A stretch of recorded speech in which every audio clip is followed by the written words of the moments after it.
السلام علیکم۔ رابیل کی ڈائری میں اپنے تمام سننے والوں کو خوش آمدید۔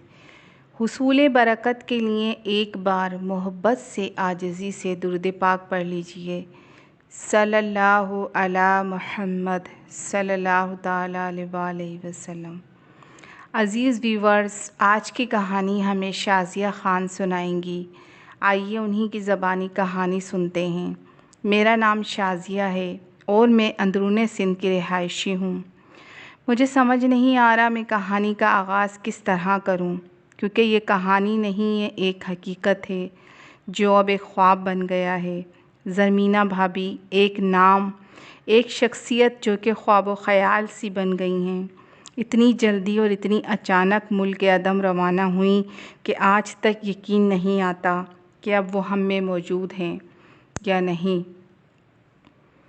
25 اکتوبر 2017 ایسا سیاہ نہ بھولنے والا دن جو ہمیشہ ہماری زندگیوں میں سوالیہ نشان بنا رہے گا۔ اتنی سمجھدار، بہادر، حوصلے والی، ہر دل میں جگہ بنانے والی عورت کیسے ہمت ہار گئی؟ دل آج بھی یہ سوال تلاش کرنے میں ناکام ہے۔ اکتوبر کے ہی مہینے میں وہ ہماری فیملی کا حصہ بنی تھیں۔ میرے تیسرے نمبر والے بھائی کے ساتھ ان کی شادی ہوئی۔ وہ ہماری بھابھی بننے سے پہلے خالہ زاد بہن تھیں۔ یوں ان کی عزت، مقام اور محبت دوسری بھابھیوں سے ہمیشہ الگ رہا۔ وہ خود بھی سراپا محبت تھیں۔ کبھی ہم لوگوں سے روایتی نند بھابھی والا رشتہ نہیں رکھا۔ ہمیشہ سے بہنوں کی طرح محبت کرنے اور خیال رکھنے والی شخصیت۔ جب بھی ان کے گھر جاتے فوراً دوڑ کر خود چائے بنانا، محبت سے پلانا اور کھانے کے لیے روکنا ان کی شخصیت کا حصہ تھا۔ 5 بچوں کو بہت محبت سے پالا پرورش کی۔ ہر رشتہ، ہر جگہ، خوشی غمی، ہر مقام پر آگے رہنے والی بھابھی بہت جلد زندگی سے ہار مان گئیں۔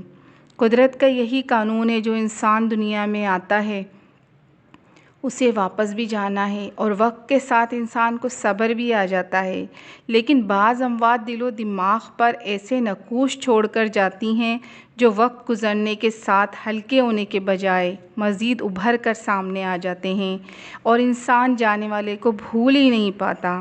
بھابھی کا شمار بھی ایسے ہی لوگوں میں ہوتا ہے جن کا جانا، جن کا غم کم ہونے کے بجائے مزید گہرا ابھر کر سامنے آتا رہتا ہے۔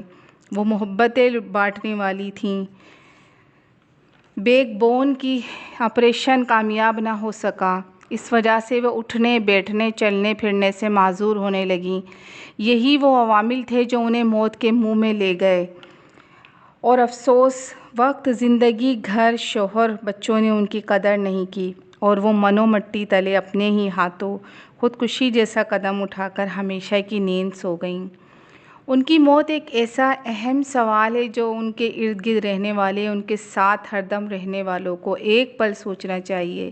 وہ کون سا غم تھا، کون سی تکلیف تھی جسے وہ برداشت نہ کر سکیں اور اپنے ہی ہاتھوں اپنی زندگی کا خاتمہ کر لیا۔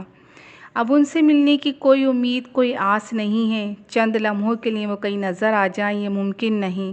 ان سے ملنے، انہیں چھونے کی خواہش دل میں جنم لے تو صرف یادوں، اداسیوں کی تہ میں ڈوبنا پڑتا ہے۔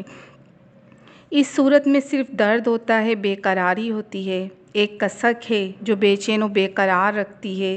ہمارے آنسو، دعائیں، پکار انہیں واپس نہیں لا سکتے۔ بس اللہ تعالیٰ کے حضور دعا ہیں کہ وہ دعا گو ہیں، وہ ان کی مغفرت فرمائے، ان کی قبر پر کروڑ ہا کروڑ رحمتیں نازل فرمائے۔ وہ جو سراپا محبت، زندگی سے لڑنے والی، مشکلات کی آنکھوں میں آنکھیں ڈال کر مقابلہ کرنے والی، اتنی آسانی سے موت کے آگے ہار مان لے گی، یہ میرا دل ماننے کو آج بھی تیار نہیں۔ لیکن یہی حقیقت ہے، وہ اب ہم میں نہیں۔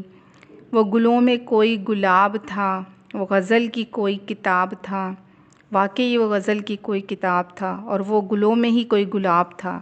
حقیقت یہی ہے، جو لوگ دلوں میں گھر کرنا جانتے ہیں وہ بہت کم حیات لے کر آتے ہیں، اور یہ بھی بات ہے، یہ بھی حقیقت ہے کہ وہ مرتے نہیں ہیں، وہ ہمارے دلوں میں ہمیشہ کے لیے زندہ رہ جاتے ہیں۔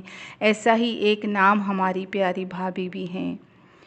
اجڑ گئی وہ بہار رت جہاں تھی اجالا شام کی خوشبوئیں، وہ ساتھی پیارے بچھڑ گئے، وہ ہم سفر سب کدھر گئے۔ وہ مل کے رہنے کے خواب تھے، ریت پر گھر بنانے کی خواہشیں، وہ خواہشیں اب بھی عزیز ہیں، صرف موسم دل کے اجڑ گئے۔ چلو توڑ دیں رابیل محبتوں کا عہد، سرخ گلاب کی بشارتیں، آؤ چراغ جلائیں نئی راہوں کے لیے، اب نصیب اپنے بچھڑ گئے۔ چینل کو سبسکرائب کر لیجئے، لائک اور شیئر کرنا مت بھولیے گا۔ اللہ حافظ۔